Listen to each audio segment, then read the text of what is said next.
Hi ಎಲ್ರಿಗೂ. ಯಾಕೋ ಇವತ್ತು ನನಗೆ ಏನೂ ತಿನ್ನಬೇಕು ಅಂತ ಅನ್ನಿಸ್ತಿರ್ಲಿಲ್ಲ. ತುಂಬ ಬೋರಿಂಗ್ ಸಂಡೇ ಅಂತ ಅನ್ನಿಸ್ತು.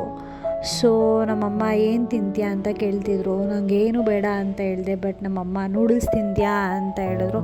ನೂಡಲ್ಸೇ ಇಲ್ಲ ಅಮ್ಮ, ಯಾವ ನೂಡಲ್ಸ್ ಮಾಡ್ತೀಯಾ ಅಂತಂದರೆ, ನಿಂಗೆ ಯಾಕೆ ನೂಡಲ್ಸ್ ಬೇಕು ತಾನೇ ಅಂತ ಹೋಗಿ ನೋಡಿದ್ರೆ, ಉಳಿದಿರೋ ಚಪಾತಿನ ಕ್ಲೀನಾಗಿ ರೋಲ್ ಮಾಡಿಕೊಂಡು ಅದನ್ನು ನೂಡಲ್ಸ್ ಥರ ಕಟ್ ಮಾಡಿಕೊಂಡು ಅದನ್ನು ರೆಡಿ ಮಾಡ್ತಾಯಿದ್ರು. ನೋಡಿ ನಮ್ಮ ಕಿಲಾಡಿ ಮದರು.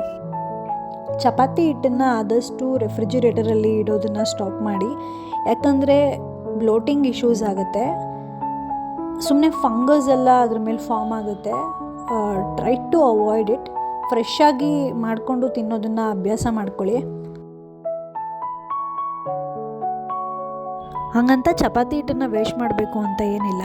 ಆ ಚಪಾತಿನ ಆವಾಗಲೇ ಸುಟ್ಟು ಒಂದು ವೈಟ್ ಕಾಟನ್ ಬಟ್ಟೆಯಲ್ಲಿ ನೀವು ಅದನ್ನು ಸುತ್ತಿಟ್ರೆ ನಿಮಗೆ ಫ್ರೆಶ್ಶಾಗಿ ಚಪಾತಿ ಇರುತ್ತೆ.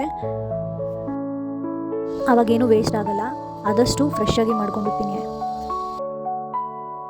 ನಮ್ಮಮ್ಮ ಸ್ವಲ್ಪ ದಪ್ಪದಾಗೆ ಕಟ್ ಮಾಡಿದ್ದಾರೆ. ನೀವು ಇನ್ನೂ ತಿನ್ನಕ್ಕೆ ಕೂಡ ಕಟ್ ಮಾಡ್ಕೋಬೋದು. ನೋಡಿ ಎಷ್ಟು ಉದ್ದುದ್ರಾಗಿ ಬಂದಿದೆ, ಚೆನ್ನಾಗಿದೆ ನೋಡೋಕ್ಕೆ.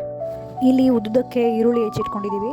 ಒಂದೇ ಒಂದು ಟೊಮೆಟೊ ಯೂಸ್ ಮಾಡ್ತೀವಿ, ಯಾಕಂದರೆ ತುಂಬ ಟೊಮೆಟೊ ಹಾಕಿದ್ರೆ ಸಾಗಿ ಆಗಿಬಿಡುತ್ತೆ.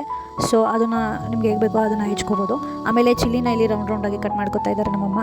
ಅದಾದಮೇಲೆ ಸ್ವಲ್ಪ ಗಾರ್ನಿಷ್ಗೆ ಕೊತ್ತಂಬರಿ ಸೊಪ್ಪು. ಇದಿಲ್ಲದೆ ಅಡುಗೆನೇ ಎಂಡಾಗಲ್ಲ. ಇಲ್ಲೊಂದು ಕಡಾಯಿ ತೊಗೊಂಡು ಆ ಕಡಾಯಿಗೆ ಆಯಿಲ್ನ ಸ್ಪ್ರೇ ಮಾಡ್ತಾ ಇದ್ದಾರೆ. ನಲ್ಲಿ ಕುಕ್ ಮಾಡಬೇಕಾದ್ರೆ ನಮ್ಮಮ್ಮ ಆಲ್ಮೋಸ್ಟ್ ಸ್ಪ್ರೇಯರ್ನ ಯೂಸ್ ಮಾಡ್ತಾರೆ, ಯಾಕಂದರೆ ಆಯಿಲು ಕಡಿಮೆ ಬರುತ್ತೆ ಅಂತ. ನಾವು ಜಾಸ್ತಿ ಆಯಿಲ್ ಯೂಸ್ ಮಾಡಲ್ಲ. ನಿಮಗೆ ಬೇಕಾದರೆ ನೀವು ಜಾಸ್ತಿ ಆಯಿಲ್ ಹಾಕೋಬೋದು, ಮತ್ತು ಗೀ ಕೂಡ ಆ್ಯಡ್ ಮಾಡ್ಬೋದು ಫಾರ್ ಅ ಬೆಟರ್ ಟೇಸ್ಟ್. ಅದಕ್ಕೆ ಹಸಿಮೆಣಸು, ಸ್ವಲ್ಪ ಈರುಳ್ಳಿ ಹಾಕಿ ಚೆನ್ನಾಗಿ ಫ್ರೈ ಮಾಡ್ಕೋಬೇಕು.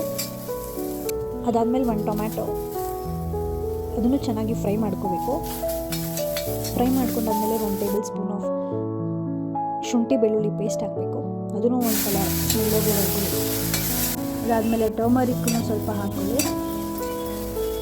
ಆಮೇಲೆ ಗರಂ ಮಸಾಲ 1 ಟೀ ಸ್ಪೂನ್, ಆಮೇಲೆ 1 tea spoon of soya sauce, ಸ್ವಲ್ಪ ಸಾಲ್ಟ್ ಹಾಕ್ಕೊಂಡು ಚೆನ್ನಾಗಿ ಮಿಕ್ಸ್ ಮಾಡ್ಕೊಂಡ್ಮೇಲೆ ಚಪಾತಿ ನೂಡಲ್ಸ್ನ ಹಾಕಿ ಚೆನ್ನಾಗಿ ಮಸಾಲ ಹಿಡಿಯೋವರೆಗೂ ಚೆನ್ನಾಗಿ ಫ್ರೈ ಮಾಡ್ಕೊಳ್ಳಿ.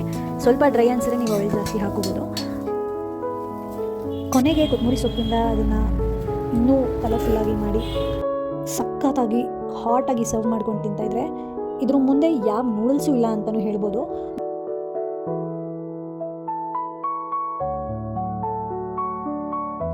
ನೀವು ಇದೇ ಥರ ಟ್ರೈ ಮಾಡಿ ಹೇಗಿತ್ತು ಅಂತ ಹೇಳಿ. Keep watching mini cook. Subscribe to my channel. Next ವಿಡಿಯೋದಲ್ಲಿ ಸಿಗೋಣ.